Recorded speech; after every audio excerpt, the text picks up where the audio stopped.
प्रिय मित्रों, जय श्री राम एवं शुभ प्रभात। दोस्तों, कल 15 अगस्त मनाया गया। हमारे भारत देश को स्वतंत्र हुए 74 साल हो गए। दोस्तों,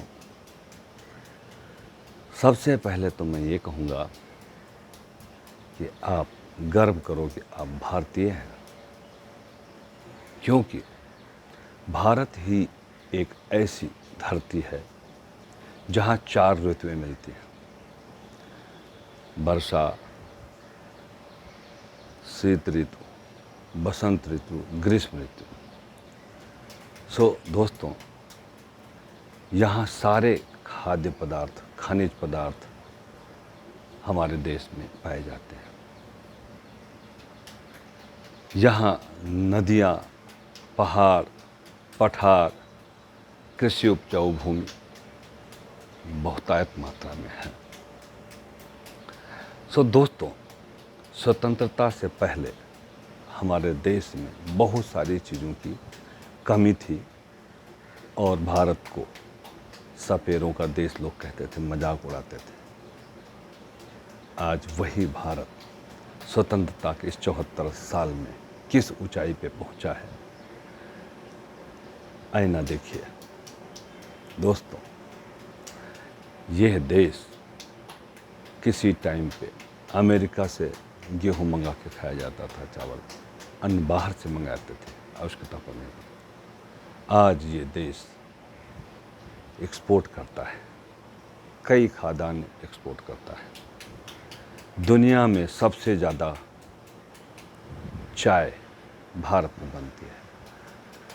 केले भारत में पूरे विश्व में सबसे ज़्यादा पाए जाते हैं। पशु सबसे ज़्यादा भारत देश में पाए जाते हैं। मांस सबसे ज़्यादा भारत देश में उपलब्ध होता है। चीनी सर्वप्रथम स्थान है भारत देश का। ये बहुत सारी चीज़ें जो हमारे यहाँ उत्पादन होता है। रेलवे लाइन वर्ल्ड की नंबर 1 रेलवे लाइन मानी जाती है। अब आप देखिए कितने लाख किलोमीटर रेलवे लाइन हो चुकी है। आज़ादी से पहले 33,000 किलोमीटर ही थी। तो दोस्तों, हमारे देश ने बहुत ही उन्नति प्राप्त की है। ऐसा देश मिलेगा जहां इतने धर्म के लोग अपने भाईचारे के साथ रह रहे हो। कितना विचित्र ये भारत है। भारत देश में सबसे ज़्यादा डॉक्टरी पास करके देश विदेश में जाकर के अपनी सेवाएं देते हैं। भारत देश में सबसे ज़्यादा इंजीनियर पाए जाते हैं जो अन्य कई कंट्रियों में जाकर के अपनी सेवाएं देते हैं। भारत स्वतंत्रता से पहले क्या कभी अंतरिक्ष यान बनाया था, अंतरिक्ष में गया था? भारत स्वतंत्र होने के बाद अब तो विश्व का नंबर 1 का होने वाला है। दोस्तों, इतनी बड़ी जनसंख्या, वर्ल्ड के सेकंड लार्जेस्ट जनसंख्या वाला ये देश है जहां 133 करोड़ लोग रहते हों। आप उन छोटे छोटे कंट्रियों की तुलना अभी ना करें जो बहुत सैकड़ों साल पहले से विकसित थे। अब भारत देश उनके मुकाबले में उनसे अच्छा विकासशील देश होता जा रहा है। दोस्तों, आपने हमारे मोदी जी का भाषण सुना होगा, हमारे प्रिय प्रधानमंत्री जी का भाषण कल सुना होगा कि हमारा देश किस रास्ते पे चल रहा है। कुछ देश जो हैं वो विस्तारवादी नीति अपना करके लोगों से झगड़ रहे हैं, दुश्मन पैदा कर रहे हैं। हमारा देश अपनी रक्षा करने के साथ साथ विकासवादी नीति पे चल रहा है, विकास कर रहा है भारत। और इसी वजह से कुछ ऐसे मुल्क हैं जो इससे जेलसी रखते हैं। कुछ पड़ोसी मुल्क ऐसे हैं जो भुखमरी के कगार पे पहुंच चुके हैं और हमारे से लड़ने की इच्छा रखते हैं, कामना रखते हैं। उनकी कामना बहुत जल्दी पूरी कर दी जाएगी। खैर, लड़ाई तो जहाँ 4 बच्चे होते हैं वहाँ होते हैं। ये संसार में बहुत बार युद्ध हुआ और फिर होता ही रहेगा। इसी युग में नहीं, हर युग में हुआ। त्रेता युग में भी लड़ाई हुई, द्वापर युग में भी, और कलयुग में तो सामान्यतया ये सब होगा ही। जहाँ 4 बेटे होते हैं वहाँ झगड़ते भी हैं और उन्नति भी करते हैं। तो दोस्तों, दुनिया का चौथा अर्थव्यवस्था वाला देश हमारा भारत बन चुका है। अंतरिक्ष में आप देख लिए, शिक्षा दोस्तों, भारत देश जब आज़ाद हुआ था उस टाइम यहाँ शिक्षा का प्रतिशत 12% था। आज 74 पॉइंट कुछ है, 75% कह लें। हमारा देश तुलना करना चाहें अगर, जितने लोग विदेश घूमने गए होंगे, आप तुलना कीजिए कि एक पेप्सी या कोक कोला भी, एक बियर की बोतल भी, जो भी आप खाते पीते हो, तुलना कीजिए विदेशों में किस रेट में मिलता है और भारत देश में किस रेट मिलता है। रेल टिकट जो ट्रेन में यात्रा किए होंगे, देखिए हमारे भारत देश में रेल का किराया कितना सस्ता है। सो दोस्तों, जिस हालात में हमें 200 साल में अंग्रेज़ों ने हमें ये देश सौंपा था, और इस 74 साल में हमारे देश ने कितनी प्रगति की, कितनी उन्नति की। भारत ही एक ऐसा देश है जहाँ सभी लोगों को मतदान करने का अधिकार प्राप्त है।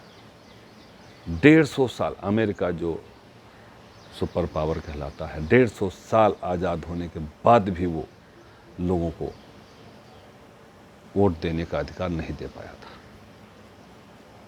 सो दोस्तों, हमारे देश में इतने सारे धर्म के लोग रहते हैं, अपने अपने तरीके से अपने अपने धर्म का पालन करते हैं, और हम एक दूसरे धर्म से कुछ ना कुछ सीखते हैं।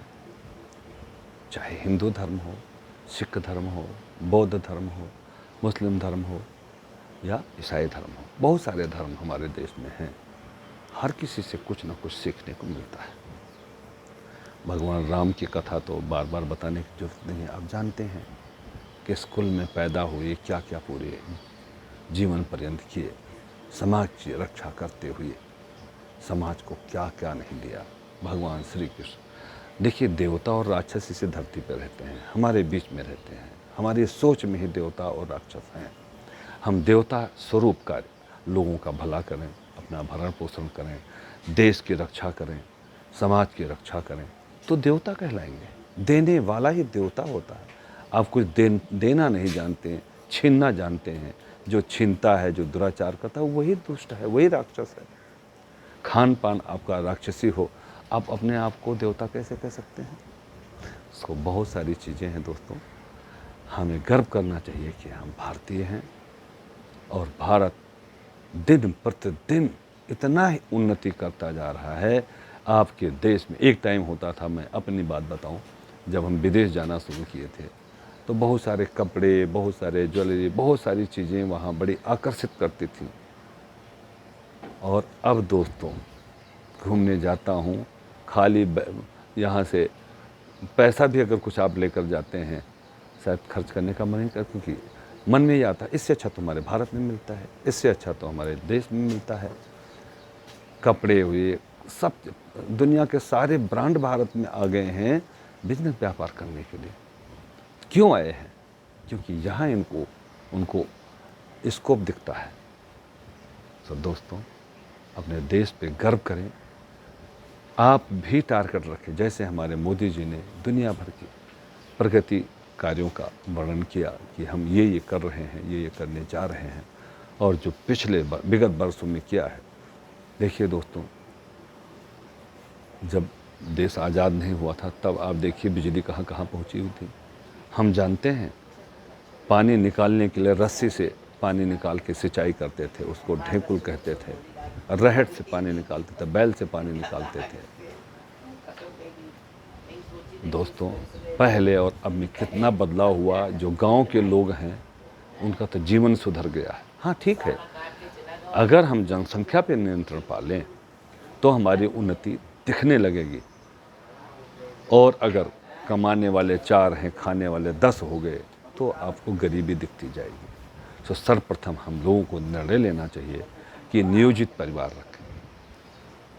परिवार नियोजन अपनाना सर्वप्रथम कर्तव्य होना चाहिए, और ये अब जल्दी ही होगा, क्योंकि हमारे देश के लोग, सभी धर्मों के लोग ये महसूस करना शुरू कर चुके हैं कि उन्नति तो बहुत हो रही है लेकिन दिखती नहीं, गरीबी दिखती है। अरे दोस्तों, प्राप्त है जो पर्याप्त है, इस आधार पे चलते नहीं। एक बच्चा हो गया या 2 बच्चा हो गया तो कहेंगे 4 और हो जाएं, 6 और हो जाएं। तो ऐसा नहीं होना चाहिए। सीमित आय में सीमित परिवार हो तो आनंद मिलेगा, सीमित आय में असीमित परिवार हो, कभी आनंद मिल सकता है? ये आपके हाथ में है। दयो दयो आलसी पुकार, आप कहो नहीं भगवान ने दे दिया, भगवान ने सब कुछ दिया हुआ है।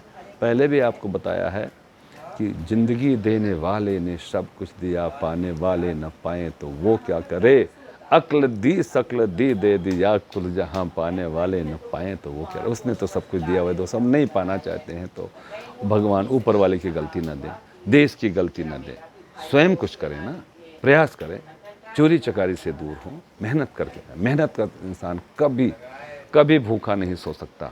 उदाहरण लेना चाहें तो सिख धर्म से ले लीजिए दोस्तों, कहीं सिख को भीख मांगते हुए नहीं पाएंगे। वो मेहनत मजदूरी करके कमाता है और खाता है और ईश्वर को याद करता है। ऐसे मैं आप सभी से प्रार्थना करता हूँ, कर्म कीजिए और आगे बढ़िए, देश को भी आगे ले जाइए, अपने परिवार को, अपने समाज को भी आगे ले जाइए। यही प्रार्थना है दोस्तों। ये कल भारत स्वतंत्रता की 74वीं वर्षगांठ मनाया। आज से आप संकल्प कर लीजिए कि इस साल हम क्या करेंगे जो 75वें वर्ष पे हम कुछ कह सकें कि हमने संकल्प लिया और ये करके दिखाया। सो जय श्री राम दोस्तों, आपका दिन शुभ हो।